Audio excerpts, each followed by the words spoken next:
Assalamualaikum warahmatullahi wabarakatuh. Waalaikumsalam warahmatullahi wabarakatuh. Bagaimana kabarnya hari ini? Baik. Sebelum pelajaran dimulai, mari kita berdoa agar pelajaran hari ini lancar dan mendapat manfaat untuk kehidupan kita sehari-hari. Berdoa mulai.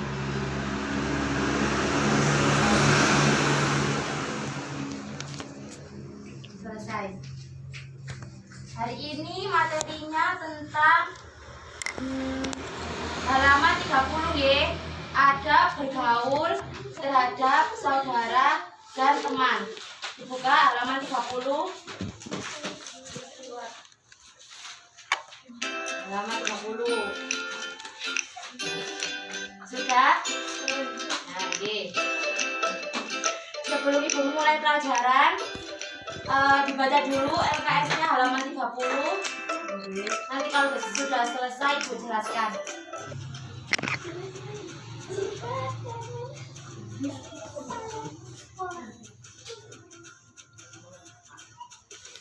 Sudah? Oke.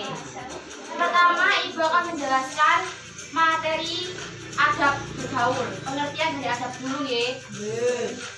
Nah, di sini kata adab berasal dari kata bahasa Arab adaba. Berasal dari kata adaba artinya sesuatu yang bagus sekali. Apa tadi artinya? Sesuatu yang bagus sekali. Pintar. Dalam pengertian ini sama dengan kata Latin urbanitas atau kesopanan, sopan santun. Jadi adab itu sama dengan sopan santun. Dalam bahasa Yunani adab disamakan dengan kata ethikos atau ethos yang artinya kebiasaan, sama selain kebiasaan bisa diartikan perasaan batin, bisa diartikan kecenderungan, bisa diartikan perbuatan. Jadi pengertiannya itu bisa diartikan kebiasaan, perasaan batin, melakukan perbuatan. Secara etimologi, adab adalah kebiasaan dan aturan tingkah laku praktis yang mempunyai muatan nilai baik yang diwariskan dari satu generasi ke generasi berikutnya. Menurut Marwan Ibrahim Al-Hashi, adab adalah perilaku baik yang diambil dari Islam, berasal dari ajaran-ajaran dan perintah-perintahnya. Bahwa adab merupakan pengetahuan yang dapat menjauhkan seseorang yang beradab dari kesalahan-kesalahan. Dari penjelasan di atas dapat disimpulkan bahwa adab adalah kebiasaan, etika atau aturan tingkah laku praktis yang mempunyai muatan nilai baik yang diambil dari Islam. Sampun paham? Oke. Setelah itu Ibu akan menjelaskan tentang pergaulan. Tadi adab kan sudah, sekarang pergaulan. Pergaulan sendiri itu diartikan suatu hubungan yang meliputi tingkah laku individu. Jadi yang dimaksud adab bergaul adalah aturan tingkah laku, etika, sopan santun yang berasal dari ajaran Islam untuk berinteraksi dan bersosialisasi kepada sesama manusia sehingga terjadi hubungan tingkah laku yang baik antar sesama individu. Jadi pergaulan itu mengatur kita untuk berhubungan sesama individu, sesama manusia. Jadi kita itu hidup di dunia ini juga ada aturannya. Sama teman, sama yang sudah tua, sama Pak Yai, sama guru itu ada aturannya, ada pergaulannya sendiri. Selanjutnya, ruang lingkup adab. Dibuka halaman selanjutnya, ruang lingkup adab. Perlu Ibu tulis apa mboten?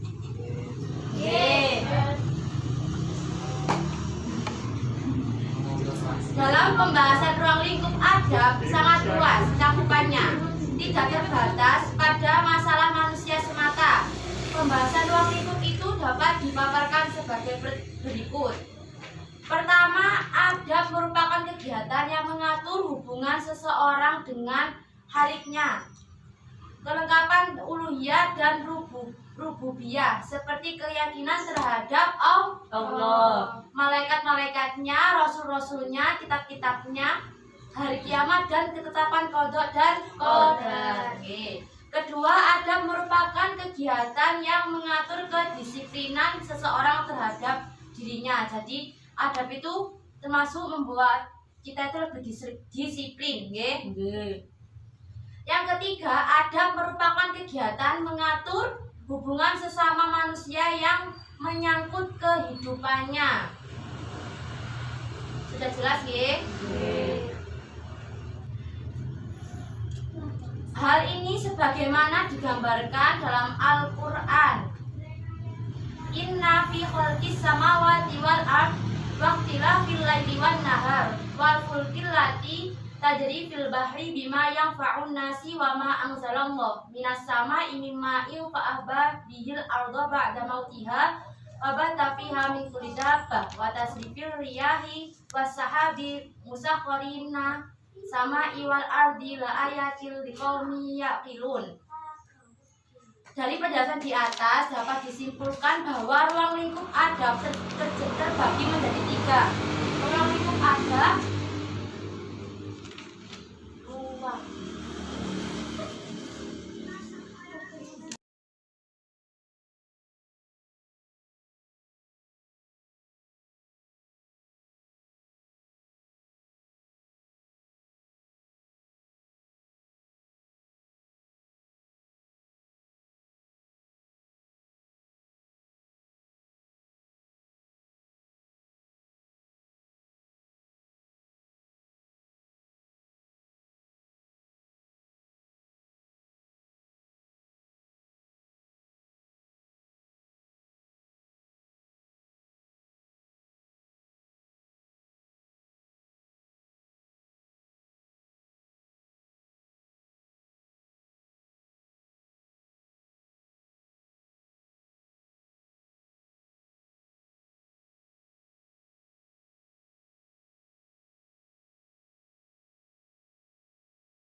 sambil ibu menulis bisa sambil ditulis, nggih. Oke.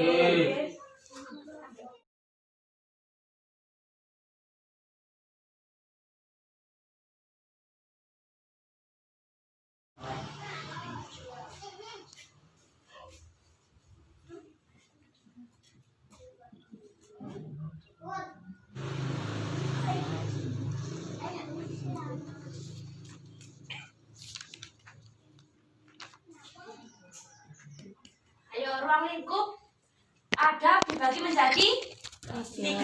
Ayo Mbak Mila dibaca nomor 1. Adab yang mengatur hubungan seseorang dengan haliknya. Oke, ayo Mbak Intan nomor 2 dibaca. Adab yang mengatur terhadap dirinya. Pertama. Oke.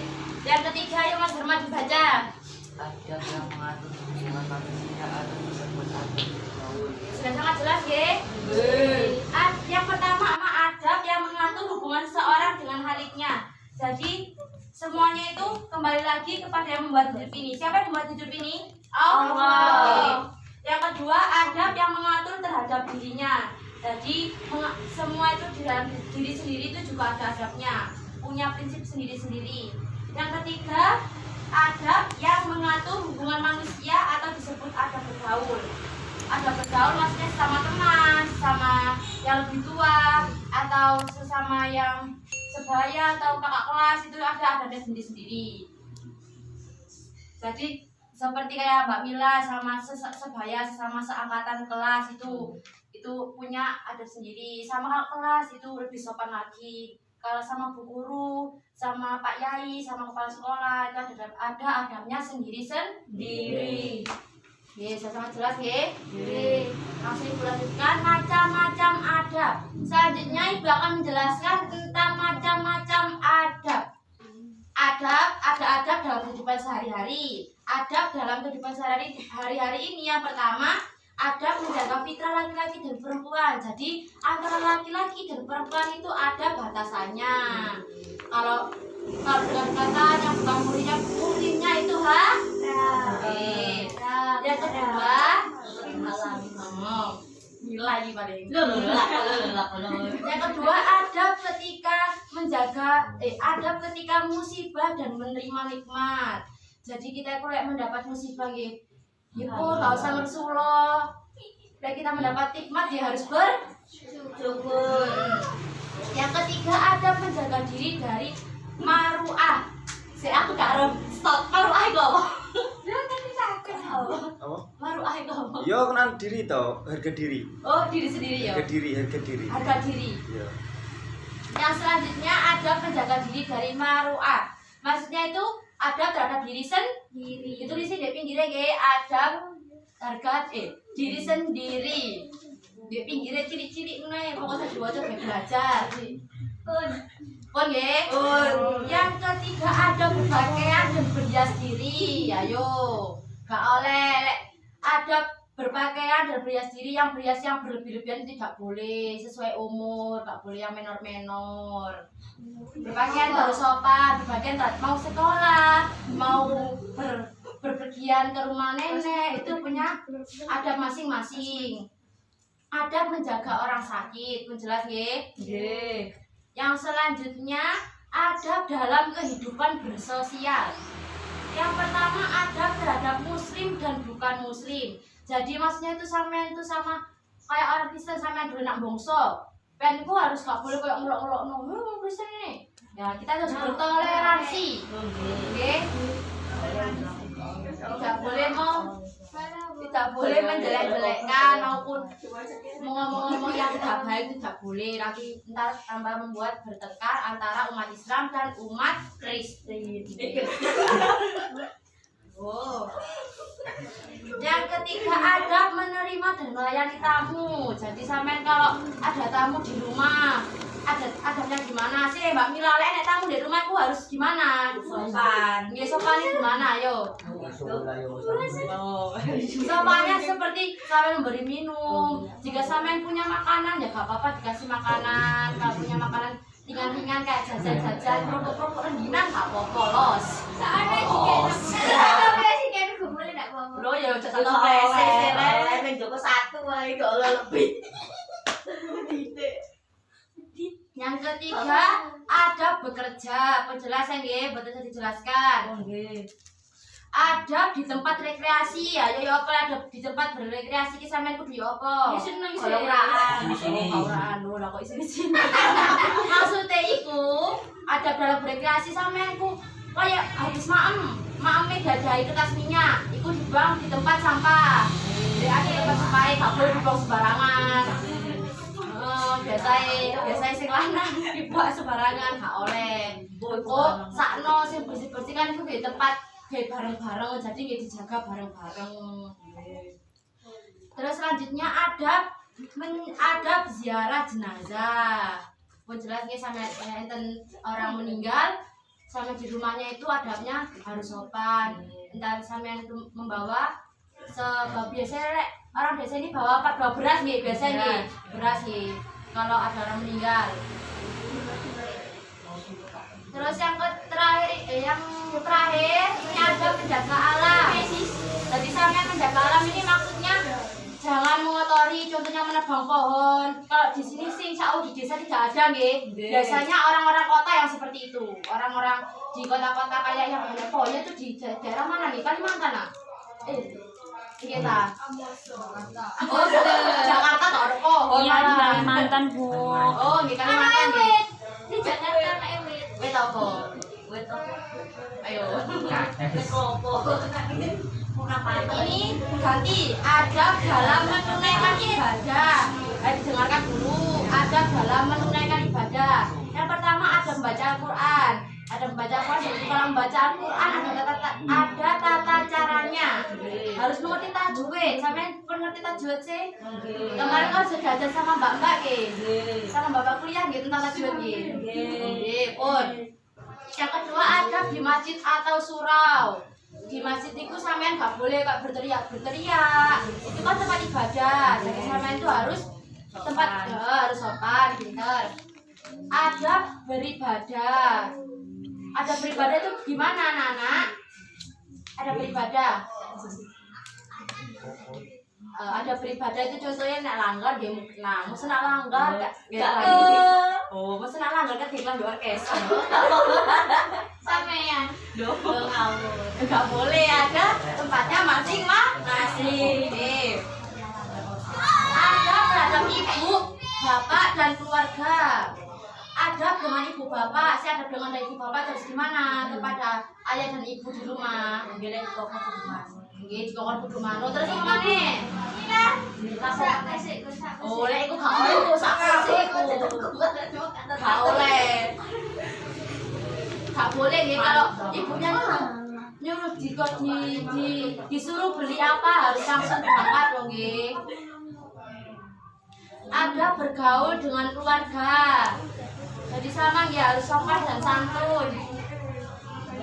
Yang ketiga, ada berbakti kepada ibu dan bapak. Jadi kau sopan dan santun. Kalau disuruh nggih manut, ini nggih manut, mematuhi peraturan dari ibu dan bapak, ibu dan ayah. Ada menuntut ilmu. Ada kepada bu guru. Gimana kalau ada bu gurunya itu ada harus gimana? Sopan. Nggih, terus gimana? Santun. Nggih, terus gimana? Terus ada dalam menuntut ilmu. Ada dalam menuntut ilmu itu contohnya seperti kalau sekolah berpakaiannya ya sekolah yang rapi. Nggih. Nggih. Ada terhadap Allah dan Rasul. Yang pertama ada berzikir. Yang kedua ada menghormati Rasul. Misalnya banyak-banyak berzikir kepada Allah. Sama mendapat musibah, harus semakin mendekatkan diri kepada Allah. Jika kalian mendapat nikmat, dia harus bersyukur. Selanjutnya pentingnya ada bergaul. Keberadaan pembahasan adab sejalan dengan agama Islam. Ia menjadi salah satu inti dari ajaran Islam. Hal ini dikarenakan dalam adab terdapat beberapa unsur penting, yaitu ada unsur penting dalam adab bergaul. Ditulis nggih?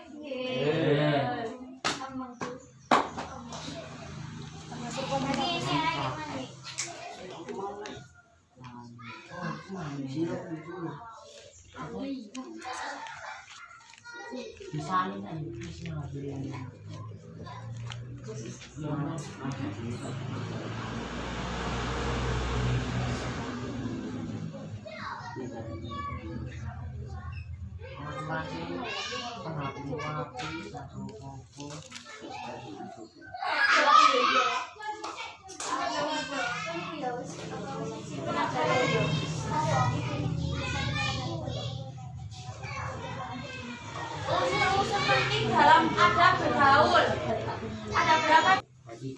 Ada berapa nggih? Unsur penting dalam adab bergaul ada berapa ini? Tiga. Yang pertama apa? Akidah. Yang kedua? Ibadah. Yang ketiga? Adab. Adab. Unsur ini semua tidak bisa dipisahkan. Karena manakala salah satu dari perkara tersebut dilupakan, maka akan terjadi ketimpangan dalam perkara dunia dan akhiratnya. Jelas nggih?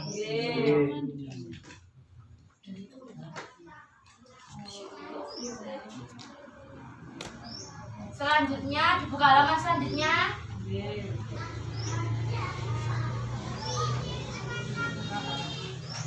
Selanjutnya ada bergaul dengan saudara kaum muslimin. Jadi ini ada bergaul dengan sama orang muslim.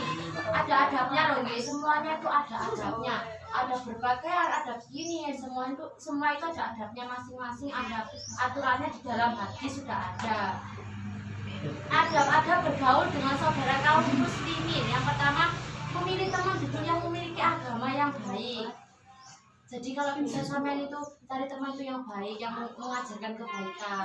Kalau ada teman yang buruk itu lebih baik buatnya dijauhi sih, diajak berteman. Cuma agak ada jarak, tidak terlalu didekati. Takutnya ntar kalian itu ikut terjerumus kalau dia nakal itu gitu. Nah, yang kedua, menampakkan rasa senang ketika kumpul dan rasa nyaman kepada saudara-saudara secara muslim. Jadi sampean golek gembul koncone yo ojo ngetok ora gak seneng rek, ya wis gembul, gak seneng ya malah ora ngetok, nggih. Pun paham? Nggih, ya. Saling menasihati di antara saudara-saudara sama muslim. Maksudnya itu sampean sama Mbak Mila. Mbak Mila iki mari program ini lah sampean Mbak Iza ngilingno. Mbak Mila terus jadi harus saling tolong menolong di antara teman. Kebetulan nggih, saya menolong sama teman. Selanjutnya saling memaafkan dan menahan amarah. Terakhir saling menutup aib satu sama lain. Selanjutnya buka halaman selanjutnya. Pengertian agar bergaul dengan teman dan saudara.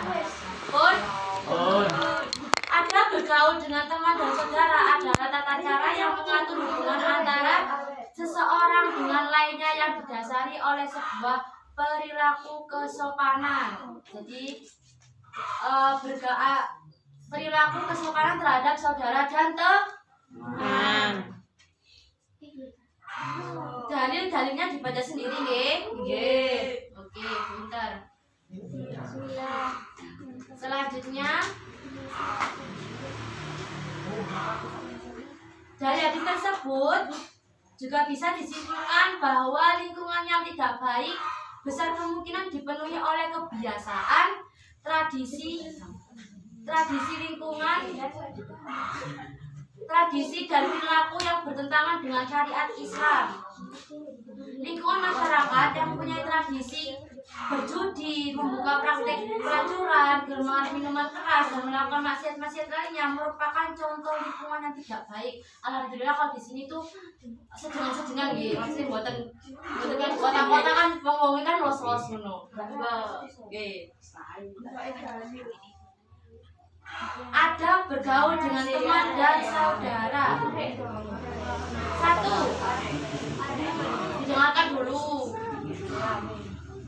Ada bergaul dengan teman dan saudara. Yang pertama bertegur sapa yang santun.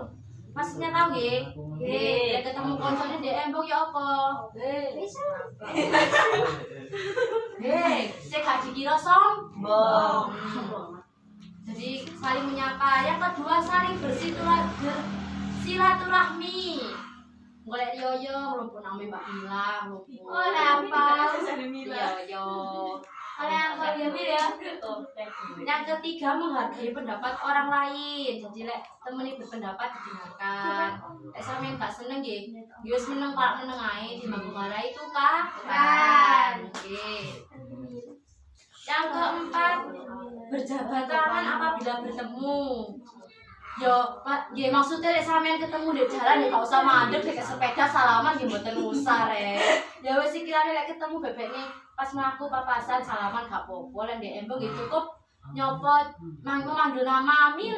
Mbak Mila, pun ngono tok. Masa wae cuek iki. Menolong. Jadi kalau Mbak Mila bene butuh pertolongan ditolong. Bene Mbak Mila sepeda los, diwangi agama. Ya gak ada dibantu. Tertawa di atas penderitaan orang lain itu tidak baik. Baik sekali Putra sih. Gak oleh ngono ku. Berbaik sangka. Selanjutnya berbaik sangka. Pun paham nggih berbaik sangka maksudnya nggih? Tidak perlu dijelaskan nggih. Selanjutnya menjaga rahasia, gak oleh jenenge ngumbar-ngumbar aib iku contone Mbak Intan ngumbar-ngumbar aib Mbak Mila di agama. Ngene Eko, Mas Eko nak wiwit gak boleh. Berarti nek Mbak Mila wis ngomong rahasiane nak Mbak Intan, berarti Mbak Mila percaya nak Mbak Intan. Wis percaya nek Joko iso jaga rahasiane Mbak Mila. Lah maneh. Selanjutnya hikmah ada bergaul dengan teman dan saudara. Yang pertama terjalin persaudaraan yang didasarkan pada keimanan kepada Allah. Yang kedua saling hormat menghormati antar yang satu dengan yang lainnya. Yang ketiga terwujudnya persaudaraan yang baik yang diridhoi oleh Allah. Yang keempat dalam menjalin hubungan pertemanan ataupun persaudaraan perlu menggunakan adab bergaul sesuai tuntunan Al-Quran dan Sunnah Rasul. Jelas nggih? Hikmah-hikmahnya. Ini etika pergaulan. Pengertian etika pergaulan. Etika sendiri merupakan bagian dari filsafat sebagai ilmu etika mencari kebenaran dan sebagai filsafat etika mencari keterangan yang benar yang sedalam-dalamnya. Bu, ini nakal Bu. Nggak boleh, ayo dengarkan kita baca dulu habis ini istirahat.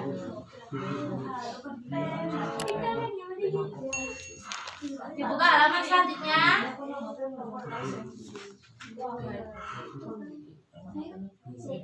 Tujuan etika pergaulan.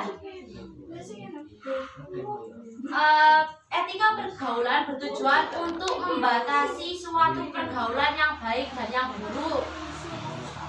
Apa tadi etika pergaulan? Apa etika pergaulan bertujuan? Etika pergaulan bertujuan apa tadi Mbak Mila? Dengarkan. Etika pergaulan bertujuan untuk membatasi suatu pergaulan yang baik dan yang buruk. Sama kayak kita kok nopo? Loh, nggak apa-apa nanti kok. Jadi etika itu mengajarkan kita untuk mengetahui sesuatu yang buruk dan yang baik. Nggih. Yang laki-laki dengarkan nggih. Faktor-faktor yang mempengaruhi etika pergaulan. Yang pertama pengaruh kebiasaan. Suatu kebiasaan yang sudah mempola dibentuk oleh lingkungan hidup, oleh kebutuhan ataupun oleh kehendak meniru, kepatuhan mengikut biasanya suka diubah karena kebiasaan itu pun sudah menghilangkan pengaruh dari kewibawaan dari diri sendiri. Jadi pergaulan itu pengaruh ke kebiasaan ya. Kebiasaan sama yang baik berarti ngakoni baik. Sama kok lek kadung luariku kebiasaane elek kok katut elek. Jadi sama lek wis gede sisok menimbang-nimbang sendiri ya antara yang baik dan yang buruk. Nggih. Yang kedua pengaruh pendidikan. Yang kedua pengaruh pendidikan. Jadi sampean itu sekolah itu ben ngerti api eleke nglakoni apa sing sampean lakoni di dunia iki ben ngerti nggih. Yang ketiga pengaruh agama atau aturan-aturan agama. Jadi agama itu mengatur kita. Contohnya sampean di agama Islam kita harus diwajibkan untuk memakai kerudung. Jadi kita tuh agar menjaga pandangan dari laki-laki, ben tidak menarik laki-laki kan tidak boleh nggih. Nek sampean kon mahram nggih mboten apa-apa. Apa? Selanjutnya pengaruh kesadaran jiwa. Kesadaran jiwa itu timbulnya adalah sebagai akibat atau hasil dari pengalaman, pertimbangan akal atau pikir dan dikuatkan oleh kemampuan. Jadi sampai melakukan perbuatan jelek baik itu pasti nggih sadar nih ngelakoni itu nggih kon jelas nggih. Jelas. Selanjutnya faktor-faktor yang mempengaruhi etika pergaulan pada remaja adalah penyebab dari dalam remaja sendiri. Jadi penyebabnya gitu tuh awake dhewe. Yang kedua kurangnya penyaluran emosi. Yang ketiga kelemahan dalam mengendalikan dorongan-dorongan dan kecenderungannya. Yang kedua penyebab dari luar remaja, lingkungan keluarga. Jadi lingkungan keluarga itu sangat penting dalam kehidupan sehari-hari, sangat mempengaruhi dalam kehidupan sehari-hari. Oke. Yang kedua lingkungan masyarakat. Lingkungan masyarakat juga sangat penting dalam kehidupan sehari-hari dan sampai juga di masyarakat juga punya adab dan etika pergaulan, ya. Selanjutnya etika pergaulan antar sesama manusia. Yang pertama, menghormati perasaan orang lain. Jangan sampai kita menyakiti perasaan orang lain nih kalau bisa. Kita biar tidak apa nih? Nggih, tukaran, boten batin-batinan. Yang kedua, memberi salam dan menjawab salam. Lek koncone ngomong salam, ya sampean harus menjawab salam. Yang ketiga, pandai berterima kasih. Lek sampean diparingi Mbak Mila, diparingi Mbak Riza, pentol. Ngomong apa? Ngomong apa? Matur suwun mbok ngono. Memenuhi janji-janji, gak usah akeh janji-janji.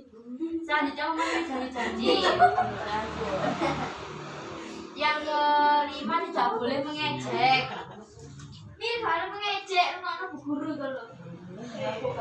Yang keenam, jangan mencari-cari kesalahan. Jelas ya.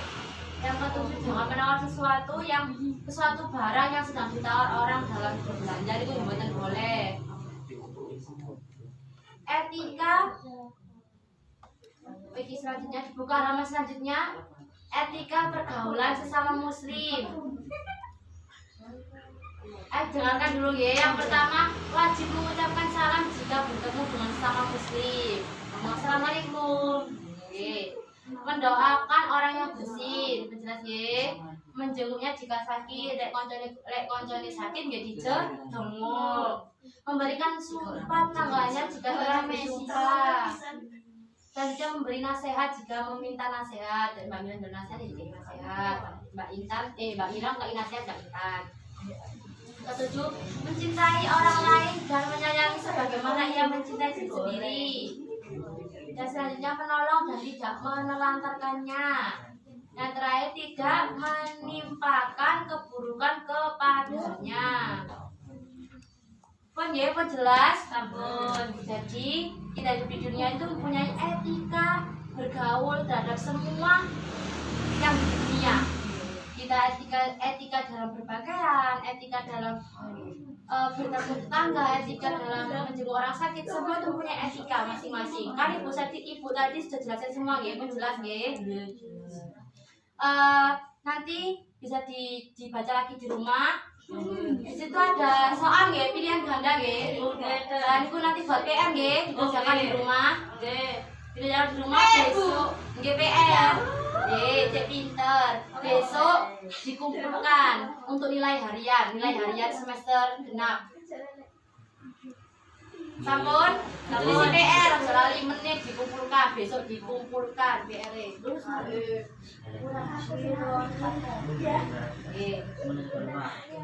Orang ada yang ditanyakan, sampai boten. Bu kapan Rian?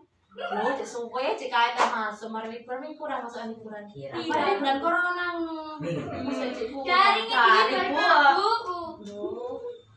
Oleh. Sampun.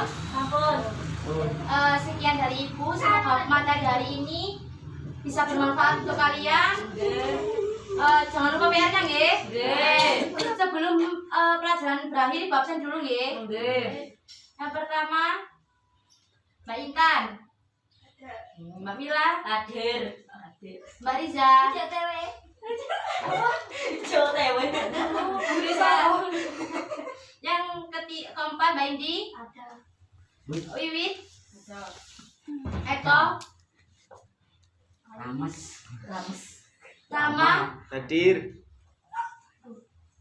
Hisham. Agus. Hadir.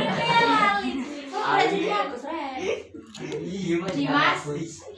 Dharma. Ada. Masa semua nggih? Nggih. Dan kelas ini sangat rajin sekali. Semoga pelajaran ini bisa memberi manfaat kepada kalian. Sebelumnya kita baca alhamdulillah dulu. Alhamdulillahirabbil alamin. Sekian dari Ibu. Wassalamualaikum warahmatullahi wabarakatuh. Waalaikumsalam.